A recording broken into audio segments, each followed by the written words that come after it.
नमस्कार। आप सभी सनातनियों को मेरा हाथ जोड़कर प्रणाम है। आज हम आप सबको विश्राम सागर का दूसरा अध्याय सुनाएंगे। दोस्तों, अगर आपने अभी तक हमारे चैनल को सब्सक्राइब नहीं किया है तो प्लीज़ हमारे चैनल को सब्सक्राइब करें। और चलिए आगे कहानी सुनते हैं। शील निधि कृपा निधान श्री भगवान शंकर की वंदना करता हूँ। हे प्रभु, सुंदर बुद्धि दो जिससे मैं भगवान का पवित्र यश वर्णन कर सकूं। दीपक जलाकर भगवान शंकर के मंदिर में देखा कि चारों ओर चातक बैठे हैं और अनेकों नाग गले में पड़े हुए हैं। मृग चर्म धारण किए बैल पर भगवान शंकर विराजमान हैं। भगवती गंगा जटाओं में कल्लोले करती हैं। हे कैलाशपति, हम आपका ध्यान करते हैं, आप हमारी रक्षा कीजिए। फिर मैं वेद और पुराणों की वंदना करता हूँ जिसमें अपार भक्ति है। अगर पार हो गए तो कुछ बात नहीं, और अगर नहीं पार हुए तो भक्ति द्वार से पार हो जाएंगे। अंतर्यामी घट घट वासी ओमकार की वंदना करता हूँ। वह मंगल का मूल और अमंगल को हरने वाला है, जिसको उमा सहित भगवान शंकर जपते हैं। भव के भय और कलयुग के मल को हरने वाली अत्यंत विचित्र और पवित्र है। मुक्ति मार्ग का सुंदर विश्राम और कवि एवं संत जनों का आधार है। धर्म वृक्ष का अनुपम बीज मंगल करने वाला एवं भवसागर को पार करने वाला है। नाम के प्रताप को संसार जानता है कि वह आदि व्याधि को मेटने वाला है। निर्गुण निरंकार निर्लेप ईश्वर का एक छोटा सा नाम है, जिसको वेदों ने अगम और पुराणों में ने मंत्र राज करके माना है। परम पवित्र है, जपने से सुख और अंत में वैकुंठ मिलता है।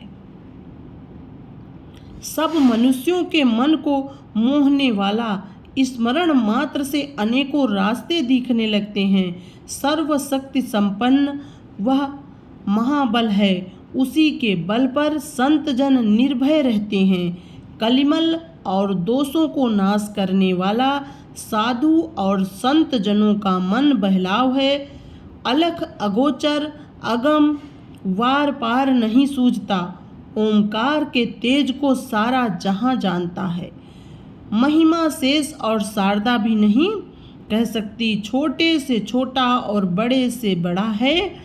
भगवान की अनुपम कथा सुख का सदन, रोगों को नाश करने वाली, संसार सागर को पार करने को सुंदर नौका है। यह राम यश की खान और सज्जनों के मनों को मोहने वाली चक्र कवि की यही विनय है कि इसके पढ़ने से अनपावनी भक्ति मिले। मणि और मुक्ता यद्यपि अत्यंत सुंदर होते हैं, अगर हाथी के मस्तक पर वह शोभा नहीं पाए तो राजा के मुकुट एवं स्त्रियों के शरीर में पाते हैं। वैसे ही कविजन कविता करते हैं, वह पैदा कहीं और होती है और सराही कहीं और जाती है। भक्ति की प्रार्थना सुनकर भवानी अपना दास जानकर तुरंत आती हैं। वह भगवती का श्रम अनेकों उपाय करने से भी नहीं जाता, परंतु रामचरित रूपी सुंदर पानी में मज्जन करते ही वह नष्ट हो जाता है। मज्जन करते ही श्रम किस प्रकार मिट जाता है, जिस प्रकार प्रभात होने से तम। सोच विचार कर विद्वान लोग राम कथा का वर्णन करते हैं। यद्यपि श्रृंगार रस का वर्णन कविजन करते हैं, तथापि बिना हरि कथा वर्णन किए आनंद नहीं मिलता। हृदय रूपी सागर में बुद्धि सीपी और सृजन जन स्वाति बूंद के समान है। विचार रूपी वर्षा से मोतियों की खान रूपी कविता बनती है। उसको रामचरित के तार में गूंथ कर सज्जन के श्रृंगार के लिए सुंदर हार तैयार होता है, जो कलयुग में पैदा होकर देखने में तो हंस के समान परंतु यथार्थ में कौवे के समान है। सत्य पाठ को छोड़कर कुपंथ से चलते हैं कपटी, वेश बनाकर साधु बनकर हरि भक्त कहाते हैं और स्त्रियों को फुसलाते हैं। धर्म और मंत्र का ढोंग रचकर सती स्त्रियों को भी बहला देते हैं। साधु संतों की महिमा को इन लोगों ने नष्ट कर दिया। सज्जन और साधु विरले ही होते हैं, मगर भगवान की कृपा से वह भी बड़भागी हैं। भेष को धारण करने ही से महान हो गए। उनकी पूजा राजा और प्रजा सभी करते हैं। यह है राम भक्ति का प्रभाव। इससे मैं भी रामचरित कहता हूँ, परंतु ना तो मैं कवि ही हूँ और न ही विद्वान। और राम सुयस अत्यंत अगम और अपार है। महातूफानी आंधी जिसमें पहाड़ भी उड़ जाते हैं, उनके सामने मेरी बुद्धि कहाँ ठहर सकती है। परंतु भगवान की दया पर मुझे दृढ़ विश्वास है कि राम कथा के वर्णन में भगवान शंकर सहायक होंगे। राम की प्रभुता को सभी लोग जानते हैं। मैं भी अपनी मति के अनुसार कहता हूँ। वेद और पुराणों के अनेकों मत हैं। मार्ग भयंकर है, कुछ दिखाई नहीं पड़ता। ओ अनीह अरूप और अनामय है, सब शक्तियों से युक्त और सुंदर है। वही भगवान सर्वव्यापक जल और थल सब कहीं हैं, और वही शरीर धारण कर नाना प्रकार के चरित्र करता है। भक्तों के लिए भगवान अवतार धारण करते हैं। वह जिस पर प्रेम दिखाते हैं उसे सपने में भी नहीं भूलते। इसी भरोसे पर मैं राम कथा का वर्णन करता हूँ। विद्वानों ने मार्ग प्रदर्शन किया है, इसी वजह से मैं उन्हीं के रास्ते पर चलना सुगम है। अत्यंत अपार महानंद भी सेतु बंध जाने पर चींटी द्वारा पार किए जाते हैं। ब्राह्मणों और गुरुदेव के चरणों की वंदना करता हूँ। रामचरित वर्णन में यही सहायक हूँ। फिर भवानी शारदा की वंदना करता हूँ कि मेरी बुद्धि बानी एवं मति को विमल किए बिना, तुम्हारी दया के बिना मैं पार नहीं हो सकता। भगवान राम के उन चरणों की वंदना करता हूँ जिनके बल पर साधु संत पर में रहते हैं। शंकर पार्वती का ध्यान कर राम कथा का वर्णन करता हूँ। यद्यपि काव्य भद्दा होगा, मगर इसके भीतर भक्ति का मार्ग मिलेगा। जिस प्रकार रात का अंधकार भी चंद्र की ज्योति से सुंदर सुख देने वाला और मनोहर हो जाता है, उसी प्रकार इसमें भक्ति दृढ़ होकर कथा में मन लगता है।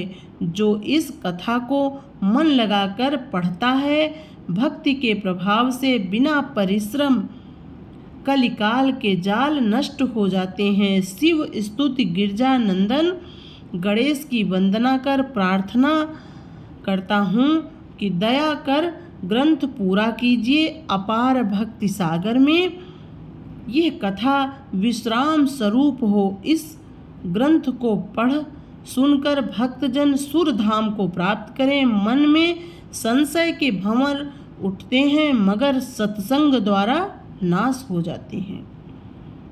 अर्थ गहराई है और अध्ययन तरंग है। कविता कमल है और विचार पास रहने वाले विहंग हैं।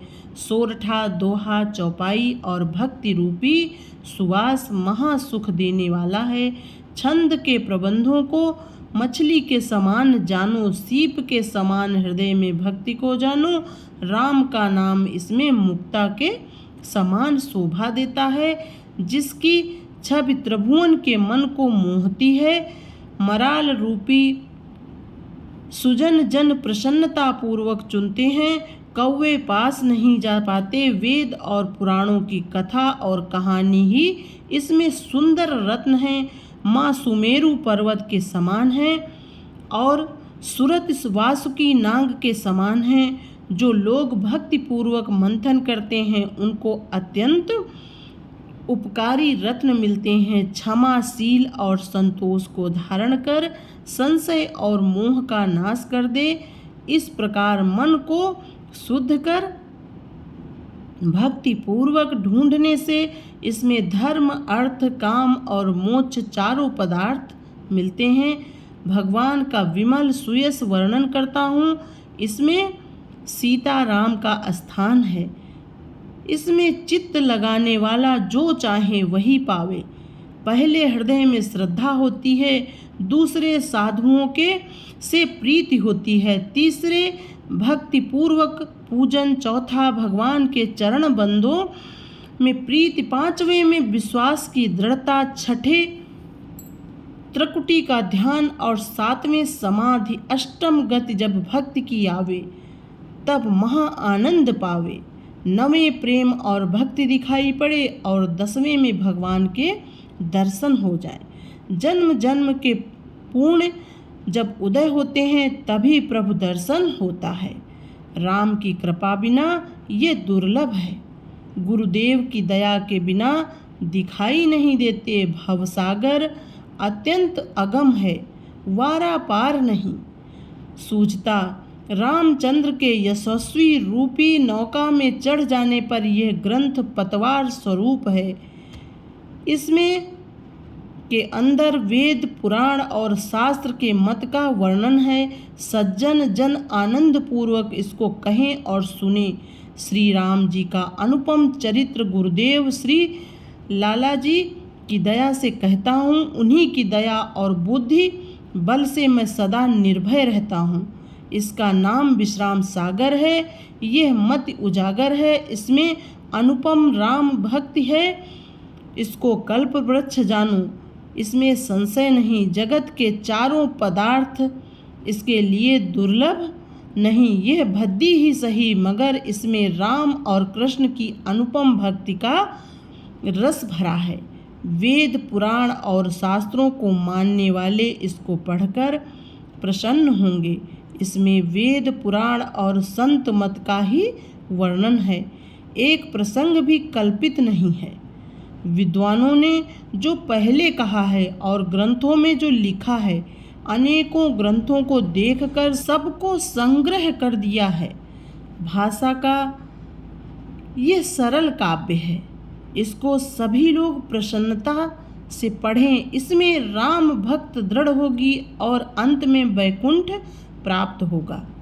ये परम पवित्र राम यश मन लगाकर पढ़िए। यहाँ पर सुख भोग कर शोक को नाश कीजिएगा। भगवान का यश अत्यंत विमल और सुंदर है। साधन की क्रिया और मन की दृढ़ता ही मोक्ष को देने वाली है। नाम की वंदना कौन कर सकता है? इसका वारा पार नहीं है। मेरी क्या गिनती है?